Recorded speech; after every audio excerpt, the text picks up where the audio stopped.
brown dwarf star. Now, the object, which is clearly Planet X by deductive logic process of elimination, is therefore now between Mars and Jupiter. It's not in the outer reaches of the solar system. It can clearly be seen, especially from the southern hemisphere. The implications and the side effects of what might happen to us here on Earth is pretty scary. We're going to get into some of that.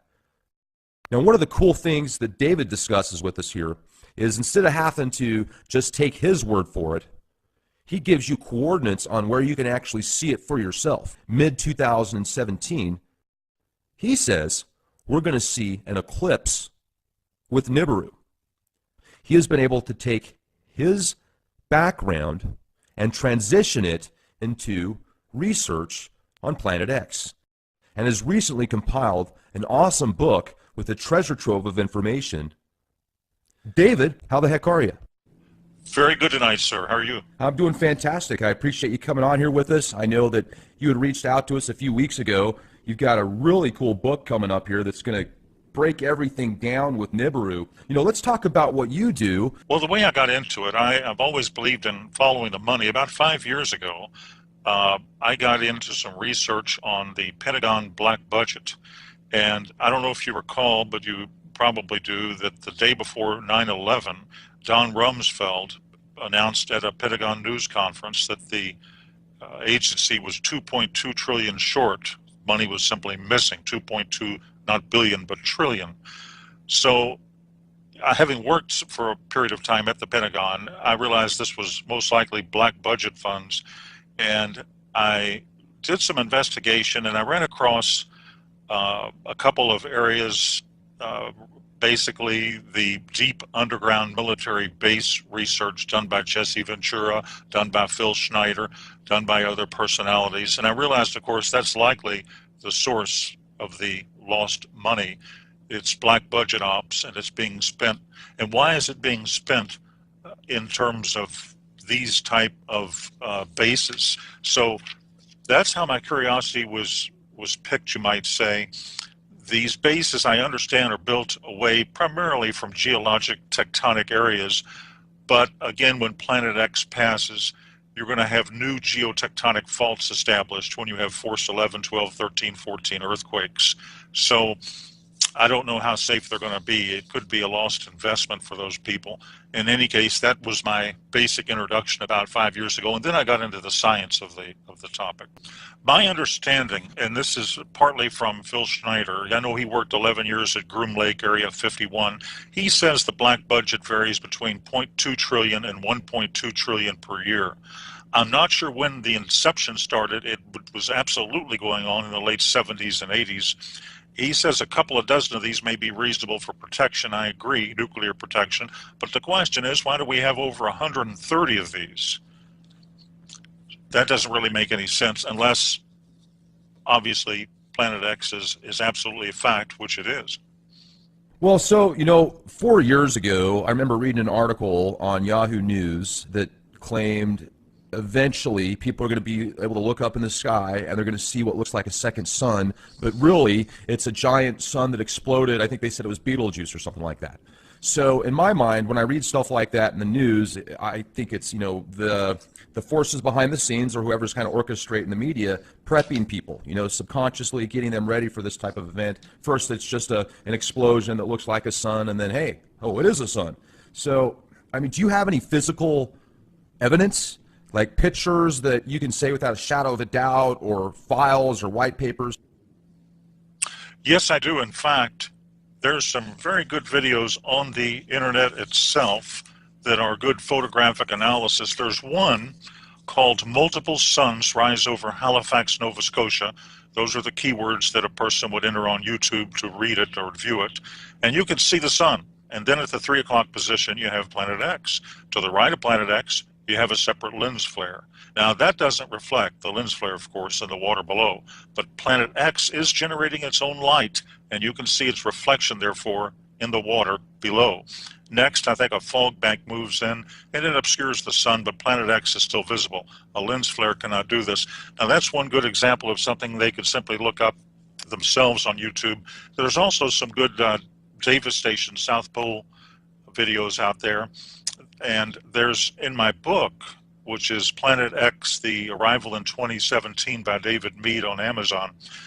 I've done a video, it's on page 15 or 16 or so of the book, and I have a section called Photographic Analysis of Planet X, and I study one video which another analyst did an extensive study on. And let me just sort of explain what happened. A fellow named Glenn Vaughn on April 11th, 2015, was flying down the Pacific side of Central America. He's a professor, an ex-professor at California University.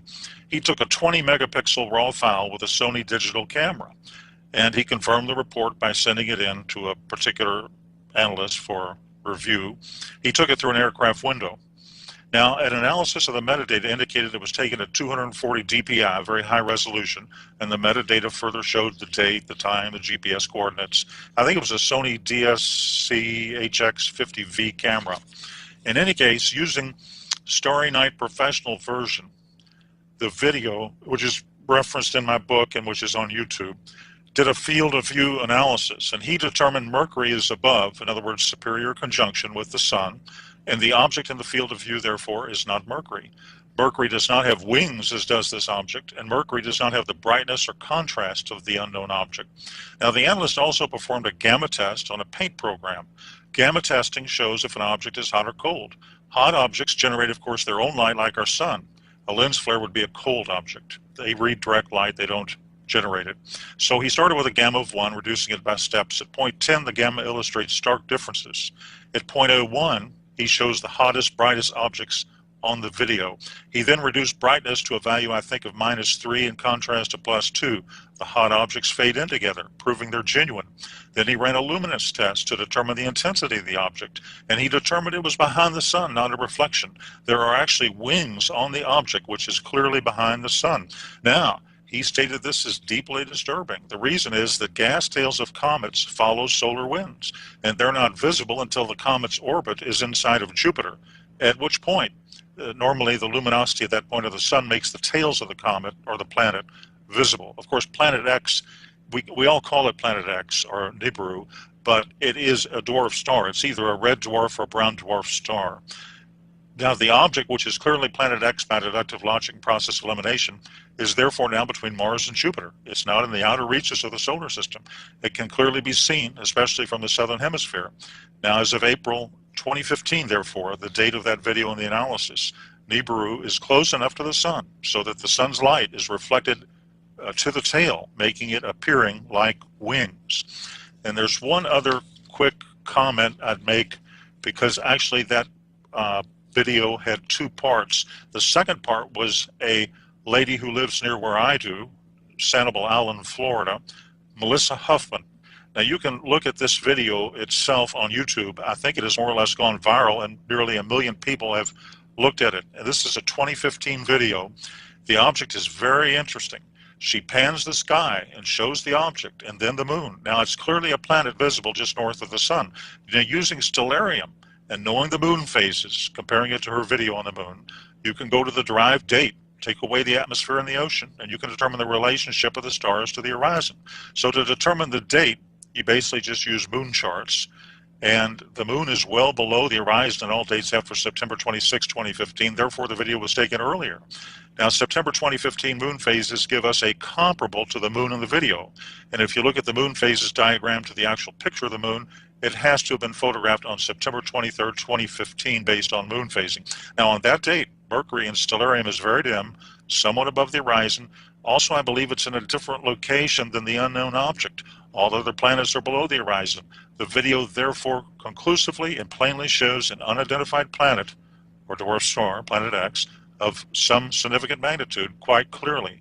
So I can reach no other conclusion, and the analyst did himself, than this is a rare photo from this hemisphere of Planet X approaching us. Wow. You know, and there's also speculation now, and I hadn't heard this until about a year ago, that not only is Planet X going to come our way, this dwarf star, but also a bunch of planets with it, like it's bringing in its own solar system. Is there evidence or truth to that? Right. There's a number of videos there. I've seen some real good ones from the South Pole Telescope, and they indicate that there are a variety of moons around this. It's basically, as you say, it's its own solar system. A lot of people don't realize this, but binary, what we've got in our solar system here is obviously a binary twin. 76%, this is a fact, of all stars are binary twins. In fact, 16% are trinary twins. There are three suns, but ours has a binary companion, and it comes under the name of Planet X, Nibiru, and so forth, Nemesis. There are various names to it. But ours has a binary twin, and it's very common. It's extremely common, and it's basically what is approaching us. And apparently, from all descriptions, indications, reports, insider reports, photographs, and other sources of human and signal intelligence, it contains 5 to 7 moons around it. So it's a solar system approaching our solar system, which makes it extremely dangerous. The red dragon of Revelation 12 may well be, and I believe rather obviously is, Planet X, as is referred to in an earlier chapter of Revelation, I think Revelation chapter 8, in a similar manner. A colleague of mine at the university, one university in the western U.S., brought up a very interesting point, perhaps to cover up to my attention. Here it is.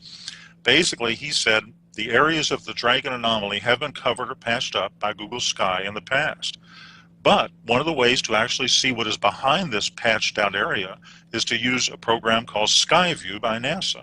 Skyview, what that is, it's a virtual observatory on the net. It generates images of any part of the sky from wavelengths of all regimes, radio to gamma. You just filter it. Now, when you view these images in various filters, you can see the actual color of this anomaly in Virgo is red, and it does look very menacing, as it appears to have a face like a dragon with 2 profound eyes. It's very intriguing and quite strange. Now, just for your listeners, I'll provide very briefly the right ascension and declination if they want to go to Skyview. And here it is. Just cut and paste this coordinate. Here's the right ascension, 13 hours, 50 minutes, 44 seconds. Here's the declination, and that would be minus 8 hours, 13 minutes and 59.7 seconds. So right ascension is the celestial equivalent of longitude, and in the sky, latitude is called declination. So you just enter those coordinates, and then on Skyview you just choose the Iris 100 micron telescope setting, and there you are. You've never seen an object quite like this one. Now, the sign itself might be a sweeping parenthetic of that entire biblical 70th week of Daniel, which is a key to solving the most complex cryptogram in existence, the book of the Apocalypse. As to what it is, the astronomical scientific community, I think, is keeping a very low profile. And the question is, why did they ever cover it up to begin with? Well, and not only that, if we could get into some of the more scientific stuff as well. Because it's so close now, it's different. When it was first observed, probably the first time it was actually observed, it was observed in the infrared spectrum in 1983 by a orbiting Earth satellite telescope called the Infrared Astronomical Satellite. And this is when all those articles appeared in the Washington Post and the New York Times and so forth. And that's when, right before blackout occurred, there were some articles over a 6 to 12 month period of time when it was pretty much spoken freely of. And then all of a sudden, I think they realized the seriousness of the matter, and they went ahead and produced a blackout. Now, remember this, the blue daytime sky is going to hide Planet X until it eclipses the sun. But there is going to be a full disk solar eclipse right after September 23rd, 2017. This occurs, if you look at moon charts, on October 5th, 2017. And what happens, of course, during a full disk solar eclipse is the sky turns black, and that will reveal at that point, that week, in my opinion, the week of October 5th to 12th, if the book of Revelation is true, because this ties in perfectly with it, that could well be the exact month that we can first see it with the naked eye. So, in my opinion, combined with a predictive computer-generated astronomical model, the Bible, the book of Revelation, the Apocalypse, tells us that the red dragon, or Planet X, or NIBIRU, appears after September 23rd, 17, but it has to appear before October 11th, 2017. At that date, October 11th, 2017, the sign in Virgo, the woman Virgo, will no longer be, quote, pregnant. Then the red dragon, or Planet X, therefore must make it an appearance before October 11th. So that seems to be a cutoff date. Jupiter, which is known as the planet or the star of the Messiah, exits Virgo, the Virgin, on October 11th after having spent, I believe, 301 days or about 42 weeks in the, quote, womb region of that constellation. And again, after that point, the woman will no longer be pregnant.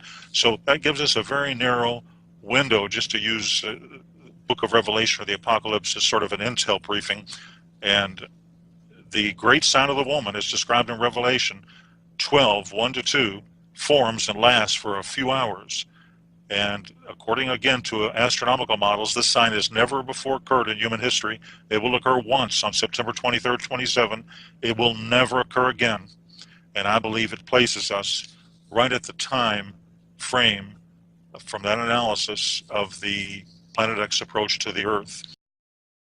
I would prepare on or before the fall of 2017. I would conduct emergency preparedness. Of course, you want to be spiritually ready. You want to have a clear conscience and all that, but you need to do physical preparations as well. I think survival gear, emergency food, that sort of thing. And the reason is that, again, all this while you're going to get increasing levels of disinformation from the mass media until it's actually there. And then they're going to say, whoops, we didn't have any notice, we don't know what happened, and so forth. And they're going to run and hide in what they've already established. But, you know, the public is there and the public has to fend for itself. This global warming, as you've heard, I'm sure, is a cover story. The Earth is heating up from the core outward because of the approach of Planet X. During the 20th century, I think there were 35 volcanic eruptions in a typical year. Now there are more than 35 of these every single day. So basically, when X approaches, that week you see it in the sky, let's say it's October of 2017, you know, for purposes of discussion, at that point, it's not going to actually collide, I don't believe, with the Earth. The Earth is only 8,000 miles in diameter. It may pass 5, 10, 15 million miles away, but it has a very high magnetic attraction. It's going to have a gravitronic effect. It's going to cause the shifting of the Earth's crust. It's going to cause major volcanic activity. It's going to cause tidal waves. And when a pole shift happens, the ocean literally comes up out of its basin. So you're going to have major weather changes, seismic activity, and volcanic eruptions.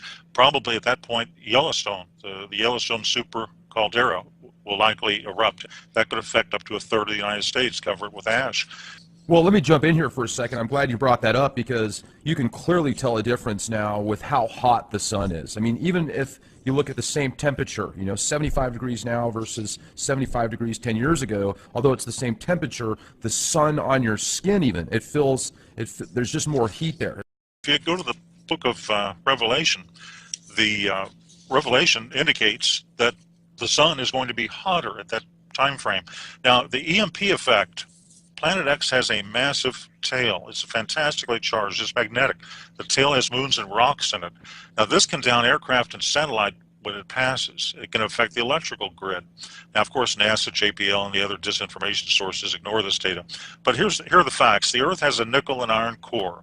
Now, this generates its magnetic field. However, the magnetosphere has large holes in it. The magnetosphere is a static shield. Now, under routine solar conditions, it protects the Earth from coronal mass ejections. But when Planet X arrives, we're no longer under routine solar conditions. Now, you know that the magnetic poles have been shifting towards Russia at maybe 40 miles an hour a year. But when Planet X arrives, the physical poles will shift. Now, this will create some hyper-earthquakes, tsunamis, and the shifting of land masses. So if you want to look at a few different states, one thing people can do to protect themselves is simply be in the right location when it happens. Now, there's a few states to avoid. And California is highly dangerous. It's composed of rock plates. Now, when rock is compressed, it breaks.